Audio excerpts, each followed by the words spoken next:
I want to make it abundantly clear. I am not AI. My equipment is shitty. I can't escape brain rot. No one can. I have a friend studying elementary ed, and she is as chronically offline as it gets. Back when TikTok was still Musical.ly, she downloaded it, realized short form content is not worth it, and deleted it after like 2 months. It didn't matter though. Regardless of the internet buffoonery she manages to avoid, she is still plagued with the question, what the fuck is Skibidi? So much for her well-being.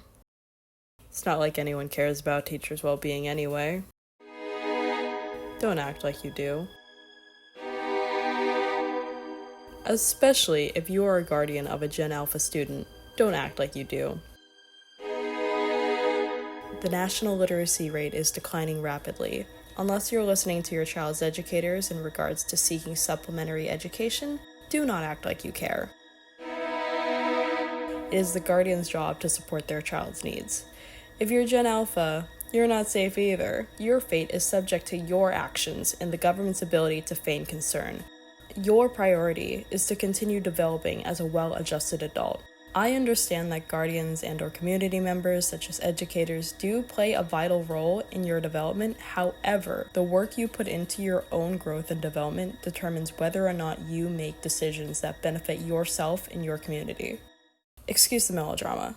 I've been watching a lot of BoJack Horseman, obviously. I'll expand on this later, but a defining trait of most Gen Alpha memes is that they quickly become incomprehensibly abstract. They're so difficult to trace back compared to any other generation. Many of us give up on trying to make any sense of them. I don't care enough to talk about Boomer and Gen X memes. Their memes could do more mental damage compared to any arbitrary dose of Skibidi. Unfortunately, I still have to talk about millennial memes, because millennials were the first generation to really popularize the idea of quirky internet humor. Their memes rely on the most basic form of relatability, obvious reference, or a very #awkward expression. If you need any more examples, just look at any meme that has something to do with Vine, Disney, Harry Potter, and/or something any of these three would stand for. I should know. I was in the trenches. Gen Z is not any better. Although millennials were the first to be known as the in-house tech support, Gen Z was kind of a social media guinea pig. Members of Gen Z were either subject to the algorithm, the rise of internet safety awareness, 4chan-fueled antics, rapid changes in entertainment mediums, or the expectation to comprehend it all at the risk of becoming a victim and/or a bigot. Without fail, the memes reflect everything wrong with Gen Z. They're usually hyperbolic, shocking, sexual to the point it's actually crude, something that suggests the creator has some degree of social and/or political awareness, a little mean, and expository enough to be raw, but not in a way that would prompt the rest of the internet to call you gross or undesirable. Gen Alpha's downfall starts similar to Gen Z. Most of Gen Alpha's guardians curse them with the permission to partake in unrestricted internet buffoonery. At this point, social media companies have run all the tests needed. Now they can fine-tune their algorithms into something truly horrific. Attention spans are dwindling, and all we have to show for it is the abysmal life cycle of anything related to a trend. Of course, there are exceptions to this, but that's only on like 2 conditions. The first condition is that if the topic is old or deemed to be original, it's pretty much immortal. The second condition is that if it continues to get abstracted, its lifespan increases a little bit. Skibidi is the latter case. This assessment could be useful for understanding Gen Alpha memes. If the assessment made finding the origins any easier, funny enough, Gen Alpha memes are actually really easy to trace back if you know your way around social media demographics. There are only like 2 apps most of Gen Alpha really use, and unless Casanet is saying something like, "That's crazy," you can safely assume the meme came from a soundbite that got popularized on TikTok, an app that relies on soundbites to stay alive. Here's the fun part. I went down a rabbit hole. Now it's your turn to suffer. Back in the Stone Ages and like 2006, before COVID, Nelly Furtado released the song featuring about a year later, released featuring Nelly Furtado and Justin Timberlake. years in the future, around probably January 26th. 2022 after Disease, Bulgarian artist, released. Yes. Do not ask me what the song is about. If I talk about the song's explicit meaning, YouTube, for a lack of a better way to say it, can and will get on my ass. It doesn't matter what the song is about anyway. Many of the lyrics are improvised, and that's attributable to the song being a song.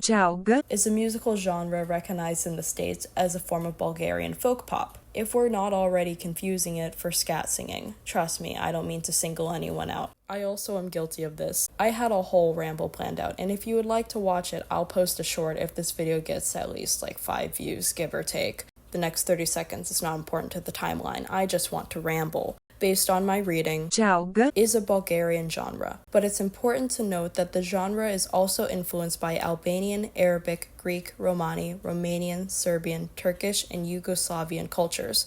And if you don't think you've heard of I can almost guarantee you have. That or have been to a lot of Greek birthday celebrations. Remember when I said not to worry about the lyrics? If you're a native English speaker, I really mean it. A lot of music utilizes lyrics that would seem aggressive from an outsider's perspective. Especially in older songs, there are a number of cultural inside jokes and ironic criticisms that may or may not require another history lesson. If you've made it this far, congratulations. You survived the ramble, and we can get back to the timeline. Thank you for your patience. A little later in the year, TikTok user started to post dancing videos using the song. Today, people who remember are the ones who remember the belly dancing guy and or heavily associate these videos with brain rot. Later that year, TikTok meme editor started editing into music videos featuring popular sound bites and a surprisingly unsurprising amount of clips from the film Zoolander. I could be wrong.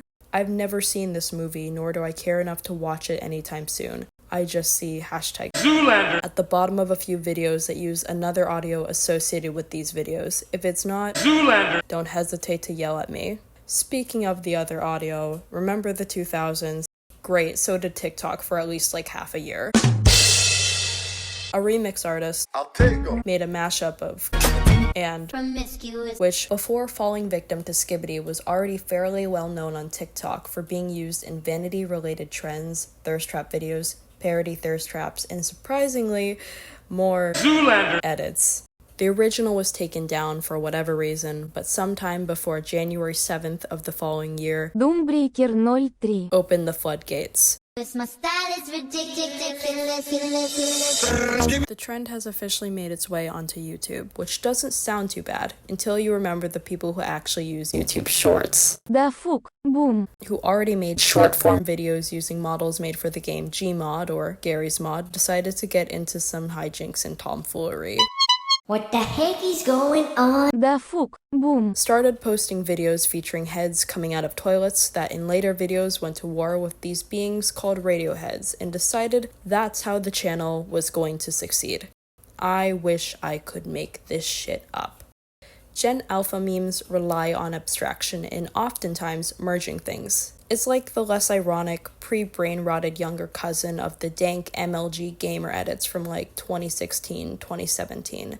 I think the absurdity of it all made it popular enough to abstract into a word that can Miraculously. fit any part of speech. Me playing through this game probably is a new Skibidi low for me. Whether or not we like it, everything is rooted in something. Reclamation is rooted in the effects of discrimination. Our perceptions in speech, especially regarding respect, is rooted in subconscious biases provided by factors such as media we consume and any marginalized community's fucked up tendency to exclude and discriminate against its own members right before turning around to pardon or disassociate from the shitty actions of individuals within our own community, all because of a fucked up need to feel validated or protected by unmarginalized people who don't actually give a shit about you, your friends, or any of your rights anyway. Skibidi is the byproduct of short-form content abstraction, and that abstraction is rooted in our dwindling attention spans, which we, willing or not, sign up for.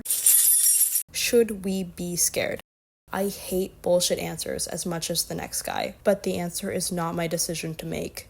Your fate is subject to your actions and the government's level of public apathy. Your government is partially reliant on your community's full understanding of not only the social and legislative issues within your own home, but the issues that your home creates for others. I, by no means, am advising you to try staying formed alone, but it is your priority to continue developing as a well-adjusted adult.